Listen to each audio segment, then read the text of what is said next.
Buenas tardes. En esta grabación vamos a ver los temas que debieron ser dados el miércoles, que por razones de fuerza mayor, o sea, el paro de colectivos, no pudo desarrollarse la clase.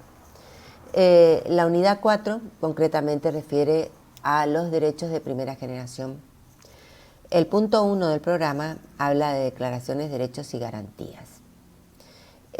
La Constitución, en la primera parte, se da en llamar dogmática y contiene una serie de derechos de diversa índole, que todos consisten en limitar el poder estatal. Particularmente, todos refieren la situación de las personas frente al Estado. También, obviamente, corresponde aplicar, ¿no es cierto?, la normativa en el caso que se traten, concretamente se conculquen derechos por otras personas, no por el Estado, sino por otras personas, por otros particulares. En la parte dogmática de la Constitución, que va de los artículos 1 al 43, se incluyen estos derechos, declaraciones y garantías. Y los nuevos derechos, que son los incluidos en la reforma del año 1994. Vidar Campos sostiene que los derechos individuales, o mejor dicho, de la primera parte o dogmática, la primera parte dogmática de la Constitución, son los derechos de la libertad, que son fundamento de un Estado democrático y que tienen como centralidad a la persona humana. Al hablar de derechos humanos, siempre nos vamos a referir a las facultades y atributos que son esenciales a las personas y a su desarrollo en la sociedad. Sagüez, concretamente, Néstor Sagüez, habla de derechos humanos que coinciden con los derechos constitucionales. Considera que hay un reconocimiento de la libertad del hombre y sus derechos. El estudio de estos temas coinciden con la forma democrática de gobierno o de Estado, cuyo núcleo, como dije anteriormente, es la persona humana, su defensa, promoción e implica, ¿no es cierto?, siempre la limitación del poder del Estado. Corresponde entonces diferenciar cada una de estas afirmaciones, que son las declaraciones. Cuando hablamos de declaraciones, nos referimos a enunciados solemnes de temas políticos fundamentales. Ellos son la forma de gobierno, la forma de Estado, los mecanismos para reformar la Constitución, el sistema representativo y republicano. Todos ellos vamos a encontrar en esta parte dogmática o primera parte de la Constitución. Luego están los derechos y los derechos que son facultades o atribuciones reconocidas a las personas humanas y a los grupos sociales, que obviamente se ejercen frente al Estado y también frente a las personas que concretamente transgreden dichos derechos. Estos son los derechos civiles, los derechos sociales, políticos, de propiedad, etc. Por último, tenemos las garantías. ¿Qué son las garantías? Son mecanismos establecidos en la Constitución para que los titulares de los derechos fundamentales establecidos en la misma puedan ejercerlos en forma efectiva. Ellos son la defensa en juicio, que está regulado en el artículo 18 de la Constitución, y el habeas corpus y el amparo, que son garantías reguladas en el artículo 43. Esta primera parte dogmática o concretamente de derechos individuales o civiles corresponde a la primera parte del constitucionalismo, que, como hemos visto en reiteradas clases, este constitucionalismo que dimos en llamar clásico concretamente se caracteriza por reconocer los derechos a las personas humanas y un modelo de Estado en el cual el Estado solamente cumple la función de contralor. El constitucionalismo clásico surge, clásico liberal, surge a fines del siglo XVIII, consagra los derechos individuales y están previstos en la Constitución del año 1853 al 1860 y son llamados derechos de primera generación. Estos son los artículos del 14 al 18, el artículo 32 y el artículo 33. Ahora vamos a concentrarnos concretamente en cada uno de estos derechos. Los derechos civiles, dentro de los derechos civiles vamos a encontrar los derechos llamados personalísimos. Son derechos inherentes a la persona humana. Hacen a la esencia misma de la persona humana. Estos son el derecho a la vida, a la dignidad, al honor, a la intimidad, a la propia imagen, al domicilio. También están luego los derechos personales, que sin alcanzar la esencialidad de los anteriores, o sea, de los derechos personalísimos, son o refieren a la libertad física y de locomoción de la persona, la igualdad de los derechos de todos los ciudadanos o de la población, el derecho de enseñar y aprender, el derecho a casarse, a formar una familia, el de la inviolabilidad del domicilio y de la correspondencia. Luego están los derechos patrimoniales o de contenido económico dentro de los derechos civiles. Entre ellos está, por supuesto, el derecho de propiedad y el de toda industria y de ejercer toda industria lícita y de comercial. Luego tenemos dentro de esta clasificación, pero ya vamos a dar en llamar de segunda generación, los derechos que hacen al constitucionalismo social que surgen a partir del año 1914 y 1918, o sea que surgen en el siglo XX, donde concretamente el constitucionalismo social plantea la necesidad que el Estado intervenga dadas las relaciones de desigualdad que se dan al imponerse concretamente unos sobre otros. Son derechos como por ejemplo el de los trabajadores, el de los gremios, la familia, la ancianidad. Todos refieren a la cuestión social. Estos derechos sociales fueron considerados en la Constitución del año 1949, que fue derogada en el año 1957, pero igualmente dentro del 14 bis, el artículo 14 bis, se incluye el 14 bis, donde se incluyen estos derechos sociales, que no implican una negación de los derechos liberales o del constitucionalismo clásico, sino que complementan los mismos. Por último, tenemos los derechos de tercera generación, que surgen a partir de la reforma del año 1994, que son los artículos que van del 41 al 42 y concretamente tratan de derechos colectivos o de intereses difusos, como el medio ambiente, los derechos del consumidor, usuarios y el patrimonio cultural. Muy bien. Las garantías constitucionales, que concretamente están en el artículo 43, son mecanismos que protegen y resguardan los derechos individuales y colectivos. Son un soporte de seguridad jurídica. Y acá podrán ver concretamente el desarrollo de un cuadro sinóptico que va mostrándoles cómo está dividida la Constitución Nacional. Como les dije recién, se inicia con un preámbulo y luego tenemos una primera parte, ¿sí?, que dijimos que se llama dogmática, y la primera parte, en el capítulo primero tenemos las declaraciones de derechos y garantías del artículo 1 al 35, luego en el capítulo segundo tenemos los nuevos derechos y garantías, que son los de tercera generación, del 35 al 43.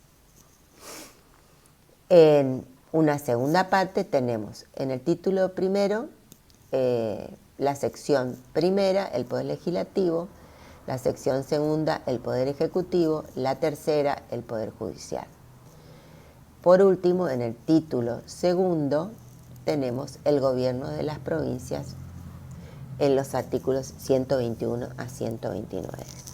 Respecto de los derechos concretamente individuales o civiles, tenemos en el cuadro podemos ver los derechos personalísimos, los derechos personales y los derechos patrimoniales, todos estos de primera generación. Y luego están los derechos públicos. Los derechos públicos que son también de primera generación y están dentro de los derechos individuales son el derecho de asociación, petición, reunión, libertad de prensa y libertad de culto. Seguidamente están los derechos políticos. Concretamente refieren a la autodeterminación constitucional, el sufragio activo y pasivo y los partidos políticos. Luego siguen los derechos de segunda generación, que vamos a ver en la bolilla siguiente, que son los derechos de trabajador, los derechos gremiales, los derechos de seguridad social, protección de la familia y de los discapacitados. Y por último, los derechos de tercera generación, que son los derechos colectivos o de incidencia colectiva, donde vamos a encontrar, o vamos a estudiar, mejor dicho, el medio ambiente sano y equilibrado, el derecho de los consumidores y usuarios y el derecho de preservación del patrimonio cultural y artístico. Esto sería concretamente el desarrollo de la primera parte de la Constitución Nacional. Luego tenemos el punto 1, dentro del punto 1 a desarrollar, el poder de policía. El poder de policía, para dar una definición o un concepto, es la facultad que tiene el Estado para restringir razonablemente los derechos de los individuos con el propósito de armonizar la convivencia social. ¿Por qué tiene concretamente el Estado esta facultad? Porque los derechos constitucionales no son absolutos, sino que son relativos. ¿Qué quiere decir esto? Susceptible de ser restringidos en forma razonable, como dice la definición. ¿Cómo lo hace el Estado? A través del poder de policía. La admisión de un derecho ilimitado significaría una concepción antisocial. Por ello se colige que todos los derechos están sometidos siempre a una ley que los limita y los reglamenta. En la Constitución del año 1853-60 no se prevé la expresión poder de policía, pero en el artículo 14 dice o reza: todos los habitantes de la nación gozan de los siguientes derechos conforme las leyes que reglamentan su ejercicio. Esto sería, ¿no es cierto?, el reconocimiento o mejor dicho, la autorización a establecer restricciones o el reconocimiento de que los derechos no son absolutos. A su vez, el artículo 28 de la Constitución del 53 dice: los principios, garantías y derechos reconocidos en los artículos anteriores no podrán ser alterados por leyes que reglamenten su ejercicio. Esto significa que de ningún modo la legislación puede modificar la esencia del derecho reconocido. Puede sí restringir en beneficio, ¿no es cierto?, de la sociedad, pero nunca alterar la esencia del derecho que concretamente establece la Constitución. Con la reforma constitucional del año 1994, en el artículo 75, inciso 30, se incorpora que las provincias y los municipios conservan su poder de policía. ¿Qué quiere decir esto? Su poder de restringir concretamente los derechos constitucionales sin alterar su naturaleza. Por lo tanto, una ley debe determinar reglas y condiciones para asegurar la convivencia de todos los ciudadanos. La superposición de los derechos es en forma constante. Constantemente se deben fijar límites, fijar uno por sobre otro, la preeminencia de un derecho o de un bien sobre otros bienes jurídicos en juego. En ausencia de un texto constitucional, el Estado tiene la obligación, a través de medios coercitivos, cuidar el buen orden de la cosa pública contra cualquier perturbación del ejercicio de los derechos en conflicto. Tal potestad genera discrepancias, pero concretamente, si bien es cierto, es legislador, no tiene atribuciones discrecionales para limitar los derechos, siempre debe hacerlo aplicando criterios de razonabilidad y nunca puede hacerlo en forma arbitraria, ya que se trata de una atribución que no lo habilita irrestrictamente, sino que puede restringir la libertad individual de las personas siempre y cuando no se altere la naturaleza del derecho reconocido por la Constitución. En este sentido, podemos concretamente considerar dos criterios respecto a el sentido de las restricciones. Hay un criterio que damos de llamar europeo, en sentido restringido, que considera que los derechos de los individuos solo pueden limitarse para defender los derechos de salubridad, moralidad y seguridad pública. O sea, los derechos pueden restringirse siempre y cuando se defienda la salubridad, la moralidad y seguridad pública. El otro criterio amplio de creación americana considera que se puede establecer restricciones a los habitantes para asegurar ya sea necesidades públicas, necesidades económicas de bienestar general que hacen a la prosperidad y al progreso. Este es un criterio que obviamente para los autores comporta un grave riesgo por ser sumamente abstracto. Los derechos concretamente constitucionales pueden ser entonces restringidos. La competencia o los órganos competentes para hacerlo son el Poder Legislativo, el Congreso, las legislaturas provinciales y el Poder Ejecutivo a través de decretos. La reglamentación de un derecho nunca puede alterar la esencia de los mismos. Esto se debe, ¿no es cierto?, a la aplicación del principio de razonabilidad. La restricción siempre debe ser razonable y nunca arbitraria. La restricción de un derecho debe tener como objetivo siempre el bienestar general. Los límites del poder de policía están dados por la misma Constitución en los artículos 17, 18, 19, 28, 32 y 33, donde se va estableciendo la dimensión permitida concretamente para restringir los derechos o limitar los derechos, obviamente sin desnaturalizarlo o sin desvirtuar los mismos. El principio de legalidad es el primero que vamos a referirnos, que es básicamente formal y orgánico, según el cual la reglamentación debe instrumentarse siempre por una ley o una norma basada en ley, decreto reglamentario, ley, ordenanza municipal. El artículo 19, infine, dice: nadie puede ser obligado a hacer lo que la ley no manda, ni privado de lo que ella no prohíbe. O sea que este principio de legalidad se sustenta en este artículo, el artículo 19.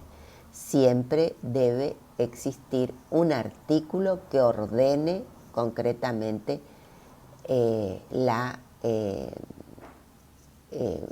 ordene en este caso el derecho que se trata, o sea, que se restringe o que se limita. El otro principio es el de razonabilidad. El principio de razonabilidad refiere a un control de fondo o contenido de la ley y se desprende del artículo 28. Y dice, los principios, garantías y derechos reconocidos en los artículos anteriores no podrán ser alterados por las leyes que reglamenten su ejercicio. O sea, este principio va a verificar concretamente el fondo y contenido de la ley. Técnicamente, la norma que restringe un derecho nunca podrá ser contradictoria a la normativa constitucional. Técnicamente se impone una apropiada adecuación de los fines postulados y los medios planificados para lograrlo. En definitiva, si la ley es irrazonable, cuando los medios que arbitra no se adecúan a los objetivos de la norma jurídica constitucional. No hay una correspondencia entre una y otra. Hay un obrar concretamente caprichoso y arbitrario que deviene a esa normativa, a esa ley, a esa ordenanza o acto del Ejecutivo definitivamente en forma arbitraria o irrazonable, caprichosa podríamos decir. Cabe entonces analizar la intensidad o medida de control judicial de la normativa. A la justicia no le compete verificar el mérito y la oportunidad, o sea, el acierto o desventaja de la norma, su bondad o procedencia. Esa competencia está reservada al legislador. Al Poder Judicial lo que le concierne es determinar la razonabilidad, pero en función de los medios instrumentados por el legislador para lograr los objetivos propuestos. La declaración de inconstitucionalidad de una norma siempre va a ser la última ratio, o sea, la última opción, y obviamente va a requerir de una plena prueba, una prueba clara y precisa. Caso contrario, hay que estar a la constitucionalidad de la reglamentación.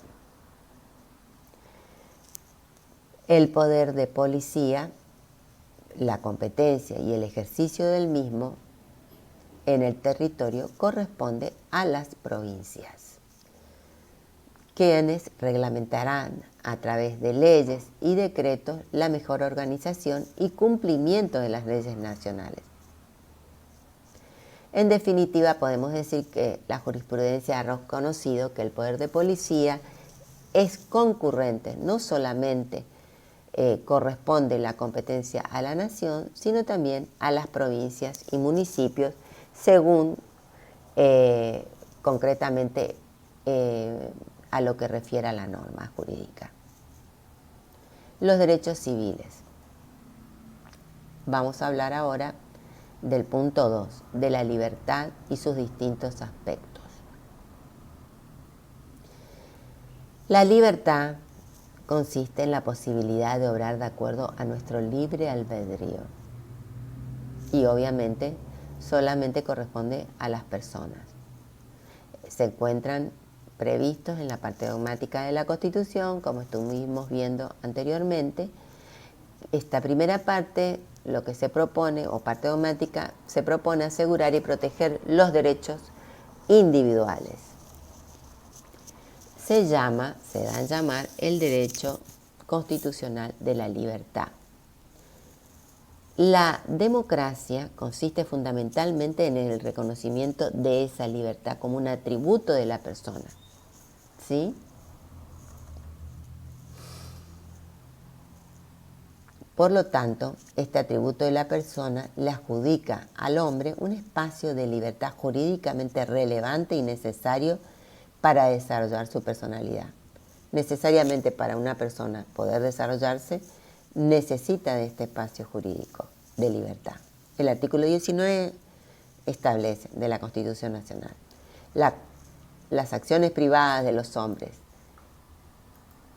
que de ningún modo ofendan el orden ni la moral pública, ni perjudiquen a un tercero, están solo reservadas a Dios y exentas de la autoridad de los magistrados. Ningún habitante de la nación será obligado a hacer lo que no manda la ley, ni privado de lo que ella no prohíbe. Para Néstor Sagüés hay 3 tipos de conductas en este artículo. Podemos encontrar 3 tipos de conductas. Las acciones privadas internas, que son conductas íntimas, que no trascienden al sujeto, por lo tanto, no afectan a terceros, no salen de la órbita de su intimidad. Las acciones privadas externas, que sí trascienden al sujeto porque el sujeto las realiza, las ejecuta y son conocidas por los demás, pero no les interesan ni a la moral pública, ni a la norma jurídica. Por lo tanto, no causan ningún perjuicio a terceros y tampoco afectan al bien común. Por último, tenemos las acciones públicas externas que sí trascienden la órbita de intimidad y de ejecución de las personas al ejecutar y preocupan al bien común. Estas conductas sí pueden y deben ser reguladas y en algunos casos pueden ser hasta prohibidas porque comprometen el orden y la moral pública. La acción privada deja de serlo, o sea, deja de ser privada por causar un daño a los demás. Por lo tanto, hay daño a un bien jurídico.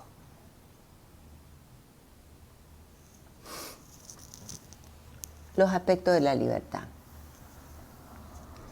Hay distintos aspectos de la libertad a considerar. Primero, el estatus de toda persona jurídica que tiene capacidad de derecho. El hombre, concretamente, siempre cuenta, o mejor dicho, tiene un estatus reconocido por las leyes o por la normativa, un estatus de capacidad. La negación de la capacidad implica la esclavitud, que obviamente no, nuestro derecho no la contempla.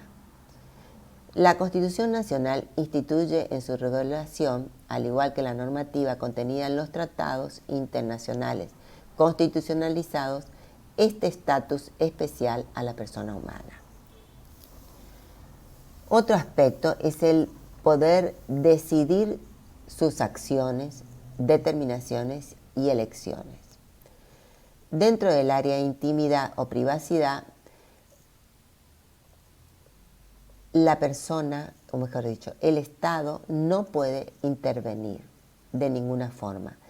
La interferencia por parte del Estado sería arbitraria. El artículo 19 dice, concretamente respecto de esto, que las acciones privadas de los hombres que no ofendan la moral, el orden y la moral pública ni perjudiquen a un tercero, solo está reservado a Dios y exenta, por supuesto, de la autoridad de los magistrados. El artículo 19, como ya lo referimos anteriormente, dice que nadie será obligado a lo que la ley no manda ni privado de lo que ella no prohíbe. Luego tenemos la libertad de conciencia. La libertad de conciencia, que es otro aspecto de la libertad, concierne o refiere a la vida privada, a la intimidad de la persona humana. Son acciones que no se proyectan fuera de su intimidad. Por lo tanto, no pueden tener una incidencia dañina o que concretamente dañen el orden, la moralidad o derechos de terceros. Luego está, se desprende de la libertad, la igualdad de todos los ciudadanos. Lo contrario a esto sería discriminatorio o arbitrario. Todos somos iguales ante la ley. Y el Estado tiene la obligación de remover todo obstáculo social, político, cultural, religioso que limite la libertad y la igualdad de los hombres. ¿Qué quiere decir esto? Que en aquellos supuestos en que los hombres no se encuentren en condiciones de iguales, el Estado debe promover ya sea a través de una normativa o diferentes acciones, ya sea de omisión o de acción, ¿no es cierto?, a efectos de que concretamente los ciudadanos estén en un plano de igualdad.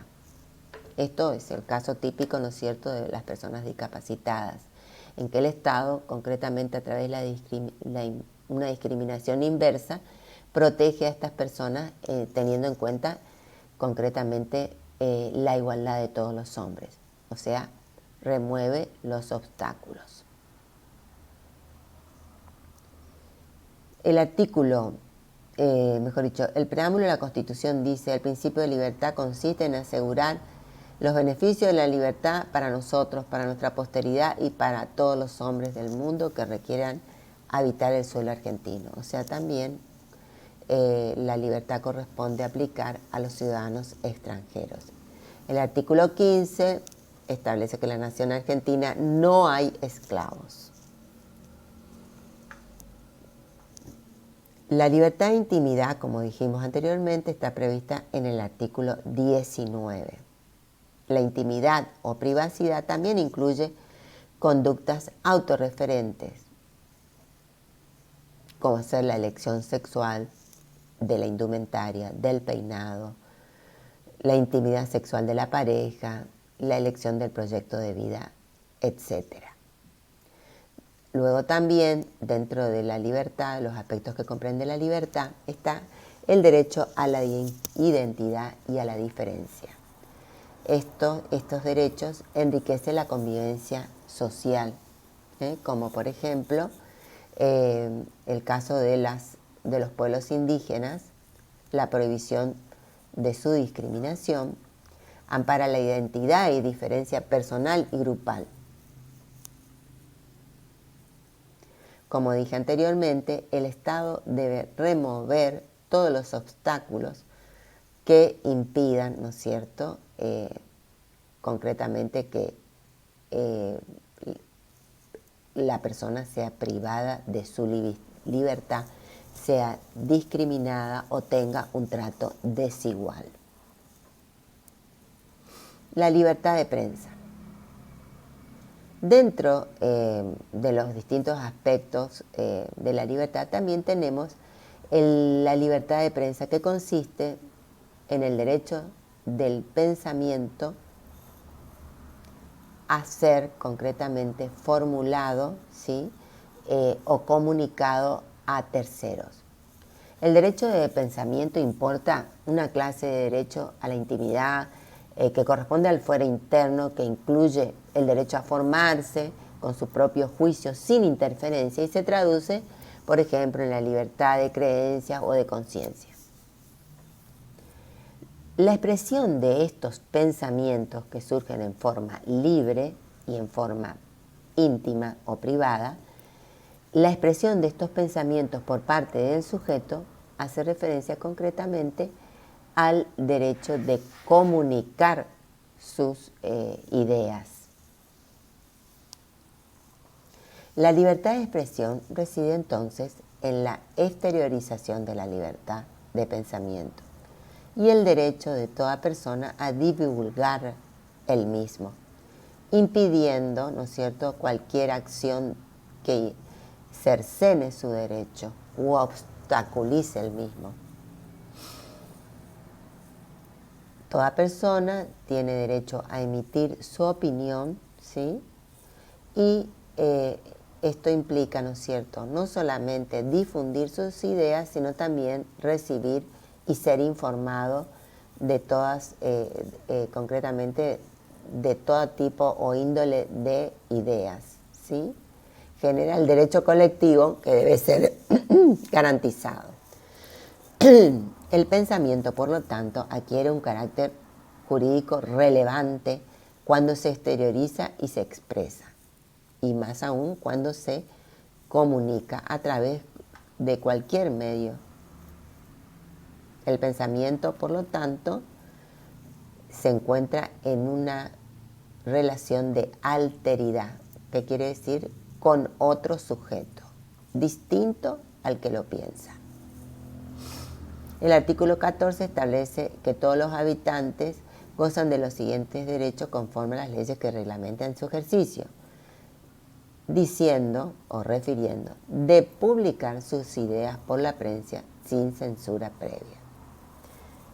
Por lo tanto, acá tenemos que hacer una aclaración. Cuando la Constitución refiere a prensa, refiere no solamente a la prensa escrita, sino la oral, la televisiva, la cinematográfica, la de redes sociales, etc. Se trata de, concretamente, una conducta o un derecho a expresarse.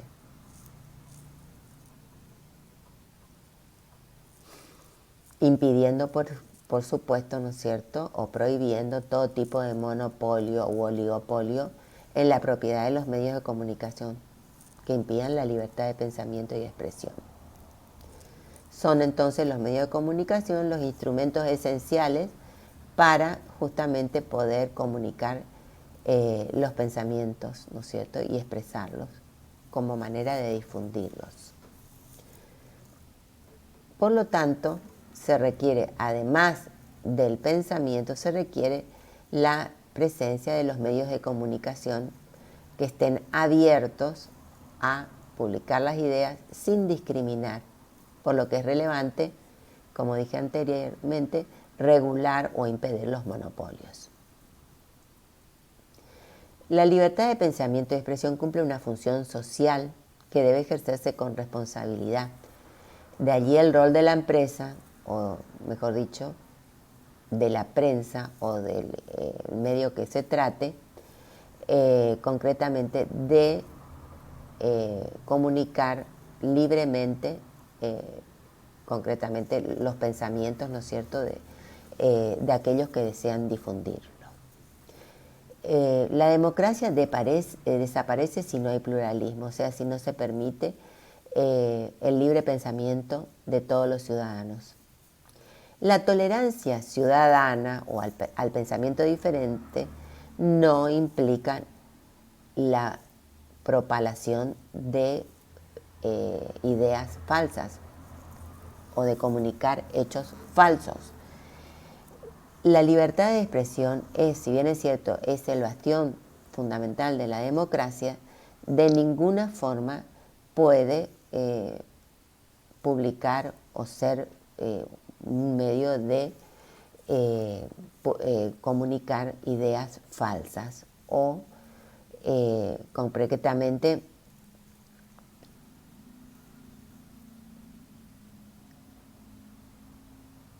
fake news, como se dan a llamar actualmente cuando los distintos medios de comunicación emiten pensamientos que no son, ¿no es cierto?, ya sea al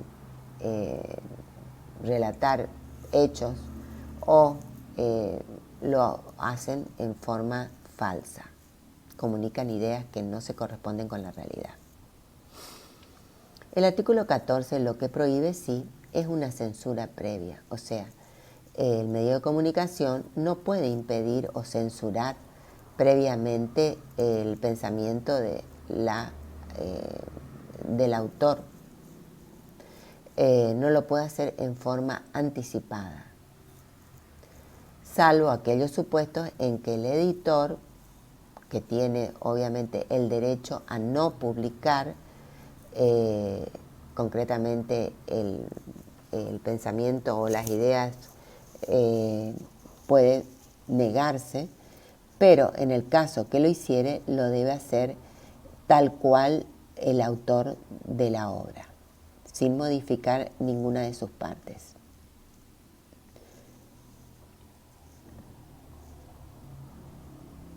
La salud de los ciudadanos y la infancia y la adolescencia justifica a veces las restricciones a concretamente impidiendo en forma anticipada ciertas publicaciones. Otra normativa es que el editor, como vehículo de información y de comunicación, no se responsabiliza de manera irrazonable. Toda restricción debe derivar de una norma sancionada por el Congreso, como ya hemos visto.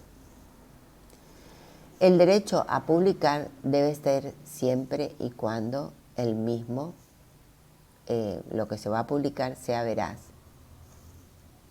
El deber de informar objetiva y verídicamente al lector, lo más imparcialmente posible y de buena fe, evitando cualquier subjetivismo del periodista o de la persona que publica o comunica sus ideas. La prensa no está autorizada a mentir. Quien, teniendo acceso a una noticia, puede causar un daño con su divulgación sin justa causa, deberá, ¿no es cierto?, ser responsable por la misma. El Estado debe además pagar espacios de difusión en forma igualitaria para todos los distintos medios, evitando ser arbitrario. Esto es una doctrina de la Corte en la cual obliga, ¿no es cierto?, al Estado a no manipular beneficiando a ciertos medios en desmedro de otros. La Corte Suprema de Justicia se expidió sobre la censura previa, estableciendo concretamente algunos parámetros, conteniendo también las normativas que surgen de los tratados internacionales. Por ejemplo, el derecho a no expresarse, el secreto profesional, la reserva de las fuentes, la libertad de creación artística, cinematográfica, la expresión por radio-TV, contenidos humorísticos, etc. El artículo 32 establece que el Congreso no dictará leyes que restrinjan la libertad de imprenta o establezcan sobre ella la jurisdicción federal. Además de la libertad de prensa, tenemos la libertad de conciencia. De ella se desprende la libertad de cultos. La libertad de conciencia refiere siempre a la intimidad del hombre por la cual decide profesar una determinada relación. La libertad de culto refiere ya al fuero externo del hombre que decide practicar el culto elegido.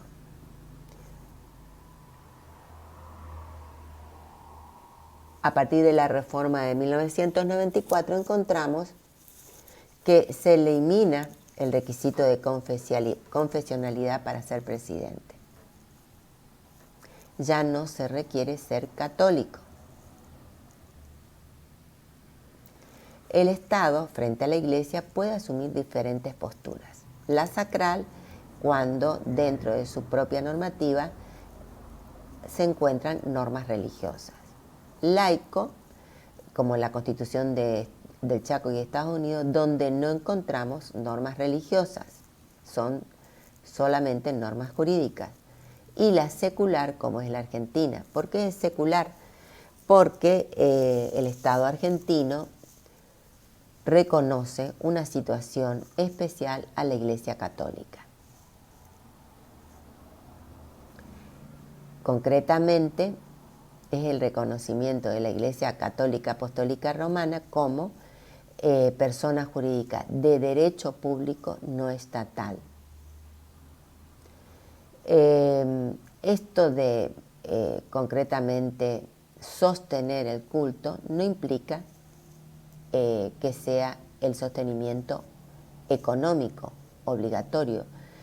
No tiene ese sentido, o mejor dicho, la Constitución no refiere al sostenimiento económico, sino a una unión moral entre la Iglesia y el Estado.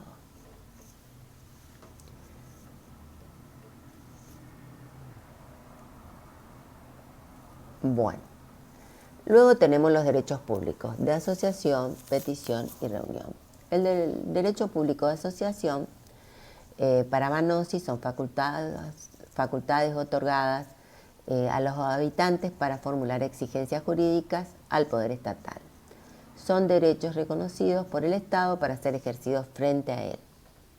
En esta categoría se incluyen los derechos antes mencionados, el de asociación, petición, reunión, libertad de prensa y de culto.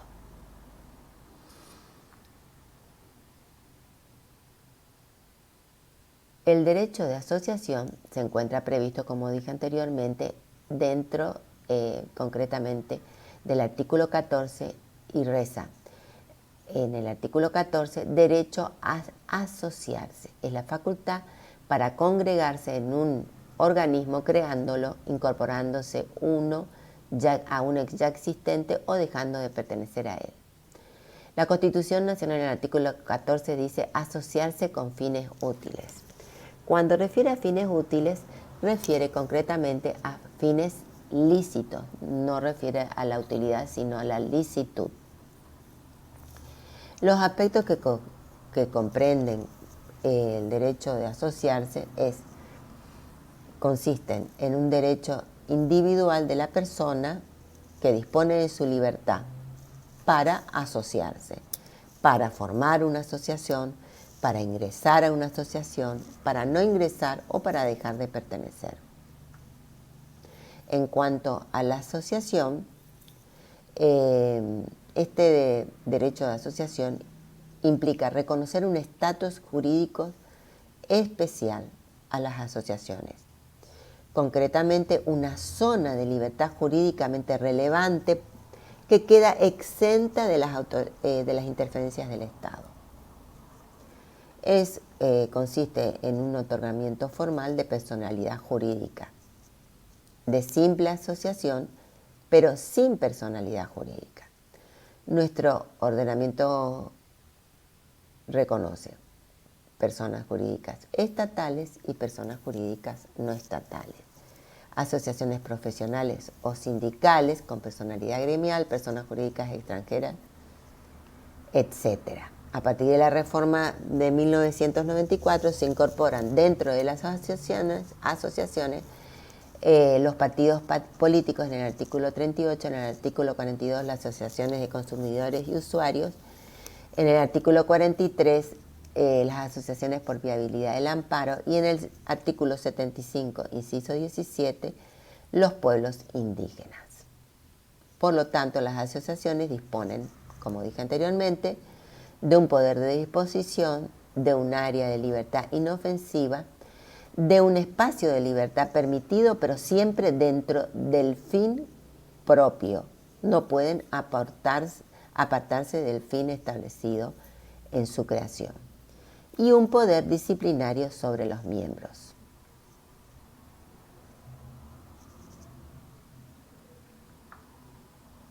El derecho de petición también se encuentra previsto en la Constitución Nacional en el artículo 14, donde dicen todos los habitantes gozan de los siguientes derechos, que es de peticionar ante las autoridades.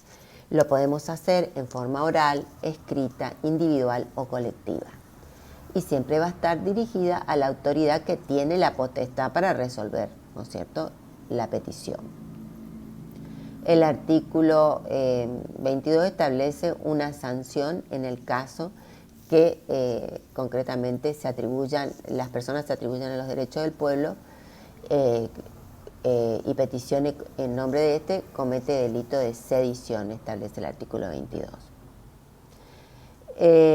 La Constitución del Chaco en el artículo 15 establece el derecho a peticionar ante las autoridades, acceder a la jurisdicción y a la defensa de sus derechos.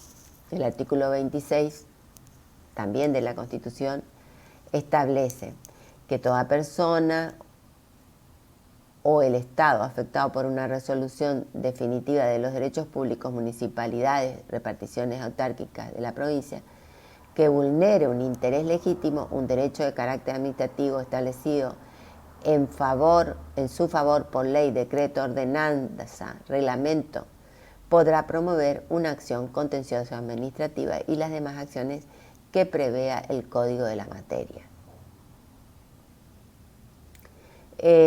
Concretamente, el derecho de respuesta surge del principio democrático. Si bien es cierto, no está previsto en la Constitución Nacional, sí está prevista en la Constitución del Chaco. El derecho de respuesta surge, ¿no es cierto?, de los principios democráticos por los cuales el Estado debe dar respuesta al pueblo que lo eligió. El derecho de reunión no está previsto en la Constitución Nacional. Si bien es cierto no está previsto, surge, ¿no es cierto?, de los anteriores derechos, el de asociación y el de petición. El derecho de reunión, podemos distinguir diferentes clases de reunión.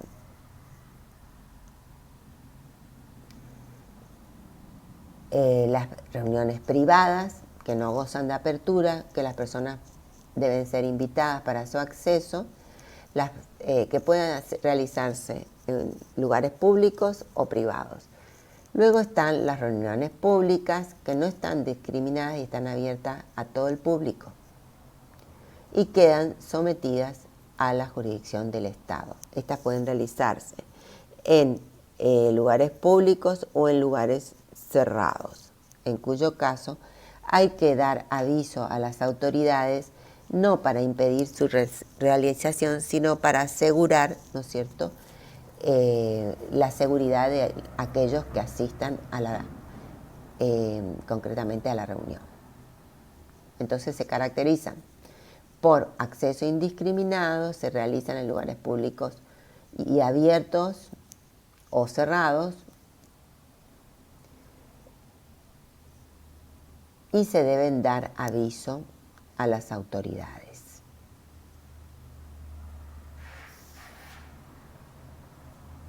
El artículo 17 de la Constitución del Chaco establece que los ciudadanos del Chaco gozan el derecho de reunirse pacíficamente sin permiso previo. En ese sentido hay una definición. Luego tenemos el derecho a enseñar y aprender.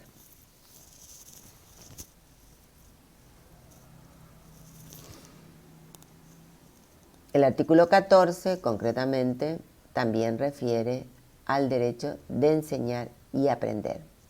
No solamente dice de asociarse con fines útiles, de profesar libremente el culto, sino también refiere el artículo 14 de enseñar y aprender. El derecho de aprender es la facultad que tiene todo habitante de informarse y formarse, indagando en los contenidos de las ciencias, y correlativamente el derecho de enseñar supone la aptitud de poder transmitir los conocimientos y educación. Por eso mismo la Constitución dice de enseñar y aprender. El derecho, entonces, habilita, el derecho constitucional, en el artículo 14, habilita a toda persona o asociación a impartir la enseñanza y a todo habitante a recibirla. A partir del año 1994, con la reforma, el artículo 75, inciso 19, establece que el Congreso Nacional deberá proveer lo conducente para el desarrollo humano, progreso económico, con justicia social, a la productividad de la economía nacional, a la generación de empleo, formación profesional de trabajadores, defensa del valor de la moneda, investigación y el desarrollo científico y tecnológico, su difusión y aprovechamiento.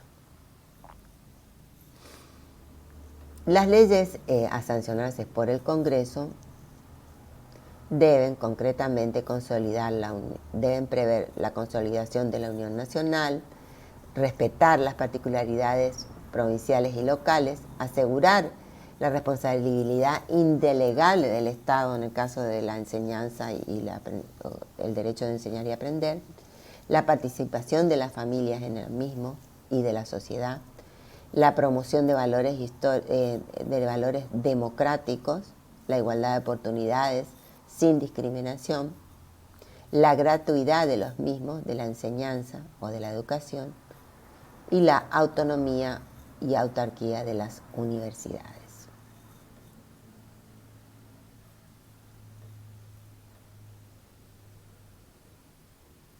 El artículo 75, inciso 18, establece como atribución del Congreso Nacional que debe dictar planes de instrucción general universitario. El derecho a la educación corresponde a todo hombre tiene derecho a educarse.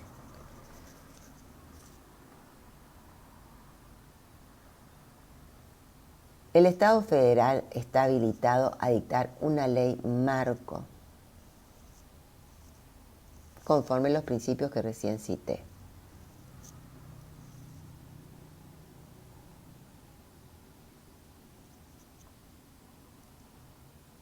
Bueno.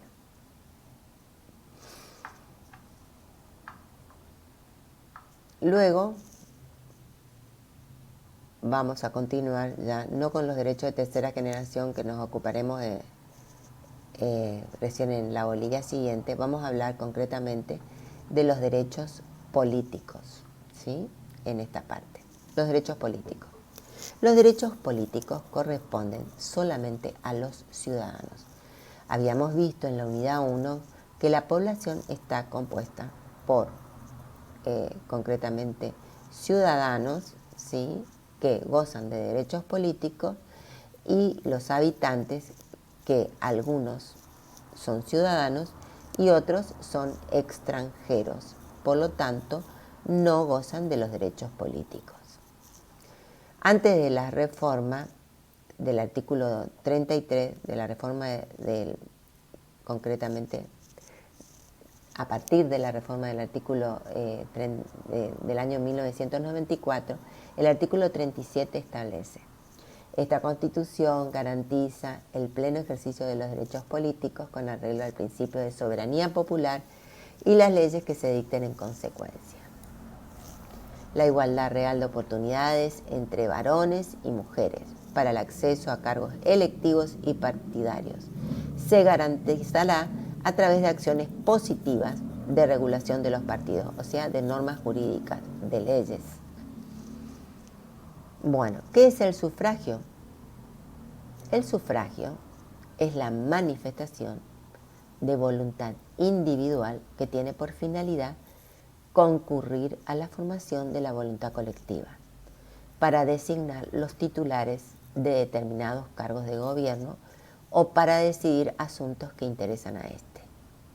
O sea que el sufragio está dado para elegir los candidatos o para tomar decisiones políticas. Los caracteres del sufragio, por su modo, puede ser público o secreto. En nuestro caso es secreto. Puede ser por quienes votan, puede ser universal o calificado. En nuestro caso el sufragio es universal. La Constitución no establece requisitos intelectuales o patrimoniales para votar. Por su obligatoriedad, el sufragio puede ser facultativo o obligatorio. En nuestro caso es obligatorio. Por su relación puede ser directo o indirecto. Directo cuando elegimos los candidatos, o indirecto cuando elegimos electores, quienes en definitiva van a elegir a los candidatos.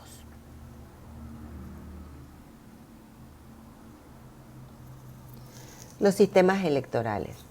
Los sistemas electorales, hay diferentes que establecen concretamente el modo de distribución y adjudicación de los cargos electivos en función de los resultados electorales, ¿sí? Los principios que refieren concretamente los sistemas electorales tienen en cuenta la distribución territorial, relación del número de cargos por cubrir con la cantidad de población y con la de los electores en función de las divisiones espaciales.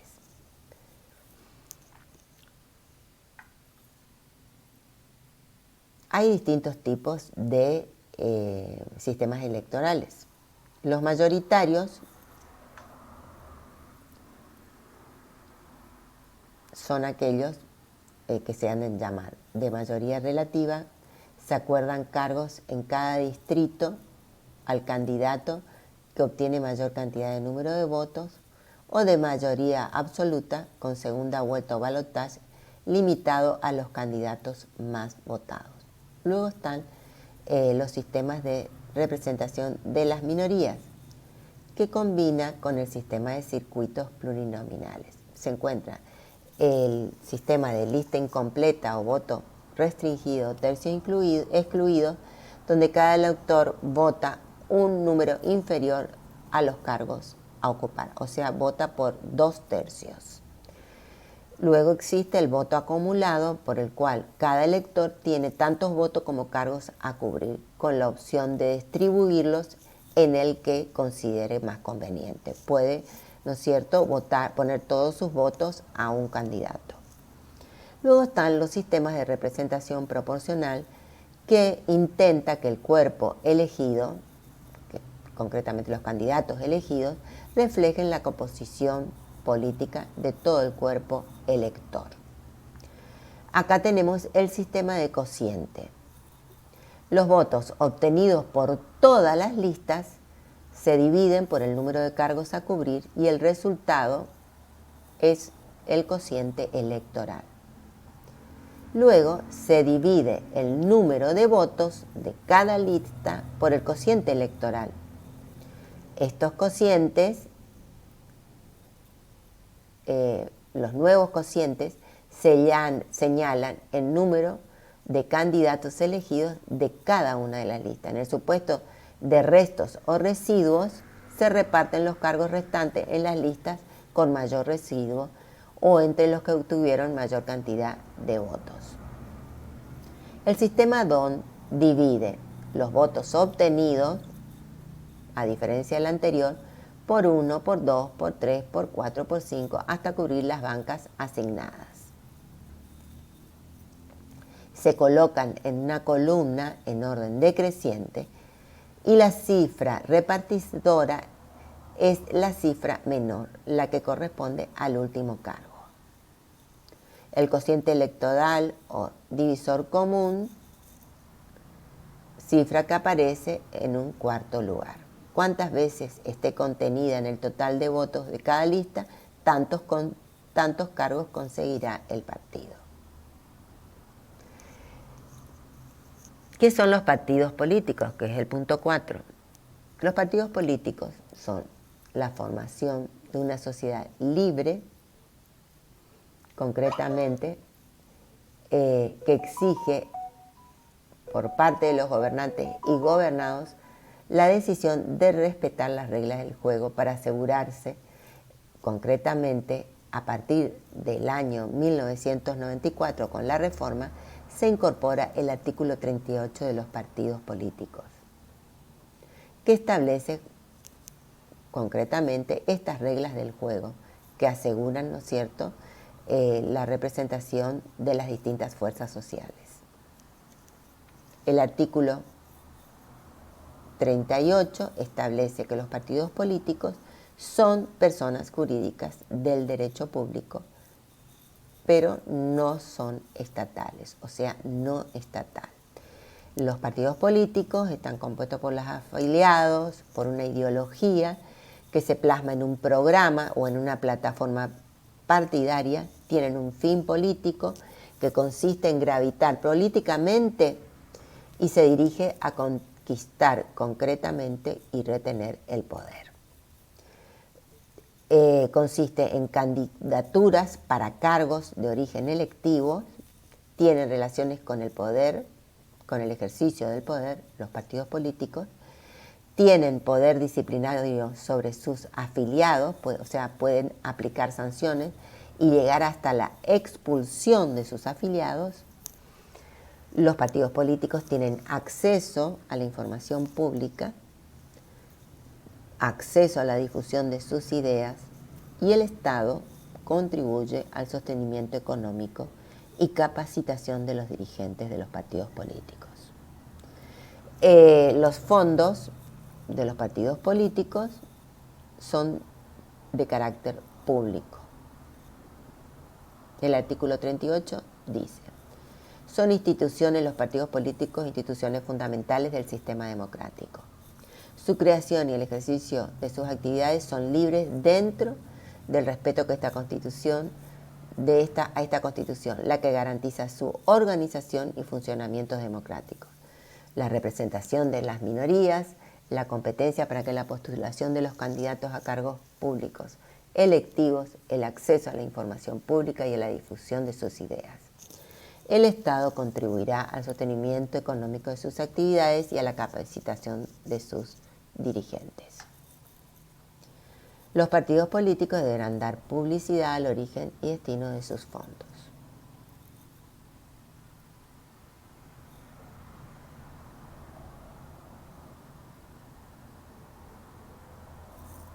Bueno, con esto doy por terminado el punto 4 de la unidad 4.